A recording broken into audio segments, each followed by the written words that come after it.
Update naman tayo sa lagay ng panahon mula sa ating ka-weather, BNC resident meteorologist Benison Estareja.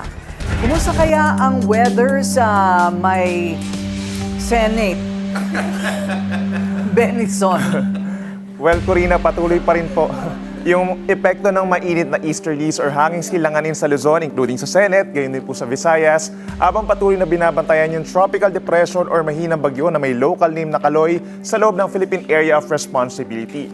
As a recap, nakapasok po ng PAR ang bagyong Kaloy Sabado ng gabi at naging pangatlong bagyo ngayong 2026. At kanina alas 4 ng hapon, namataan po ang bagyo na nasa 470 kilometers silangan ng Eastern Samar, taglayang hangin na 45 kilometers per hour malapit sa gitna at kumikilos pa hilaga at 10 kilometers per hour. Ayon po sa Pag-asa, posible pa itong humina bilang low pressure air ngayong gabi dahil nasa dry or tuyo itong atmosphere at magkakaiba din ang galaw ng hangin sa daraanan ng bagyo kaya nasisira ang sirkulasyon nito.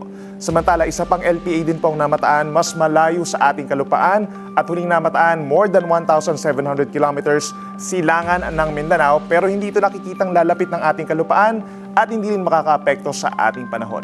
Ngayong Lunes, naitala ang 48 degrees Celsius na heat index or damang init ng katawan sa Borongan, Eastern Samar. Yan na po ang highest heat index ngayong 2026 warm dry season. Sinundan pa yan ng 45 degrees sa may Kamiling Tarlac, 44 degrees sa maraming lugar dito sa may Luzon at sa Quezon City hanggang 42 degrees ang naramdamang init.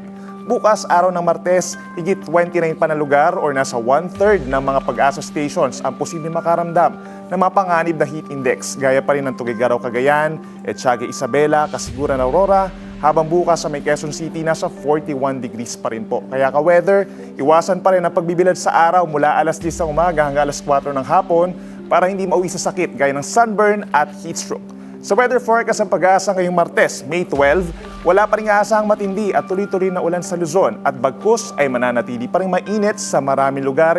Yan po ay dahil sa easterlies. Sa kabila niyan, posible pa rin ang mga saglit na ulan dito po sa may Ilocos Region, Cordillera Region at mga probinsya ng Nueva Vizcaya, Zambales, Tarlac, Cagayan at Isabela, lalo na po sa dakong hapon at gabi. Pagdating naman sa may Palawan, Visayas at Mindanao sa umaga, may aasahang mahina hanggang katamtamang ulan sa may Eastern Samar, Surigao del Norte at Dinagat Islands dahil po yan sa trough o yung outer part ni Kaloy na posibleng LPA na lamang bukas. Habang sa iba pang bahagi ng Visayas, Palawan at Mindanao, mananatili pa rin maaraw, umaga hanggang hapon pero possible pa rin yung mga localized thunderstorms o pulupulong pag-ulan sa hapon hanggang gabi. Kaya huwag pong kalimutan ang inyong payong sakaling lalabas ng tanghali at sakali na rin magkaroon ng mga isolated na ulan sa hapon or gabi. At yan muna napapanong balita ngayong Lunes. Ako inyong ka-weather Benison Estareja na nagsasabing ang swerte darating sa tamang panahon. Manatiling nakatutok sa Bilyonaryo News Channel. Sumubaybay sa aming social media accounts at mag-subscribe sa aming YouTube channel para sa mga bago at eksklusibong balita.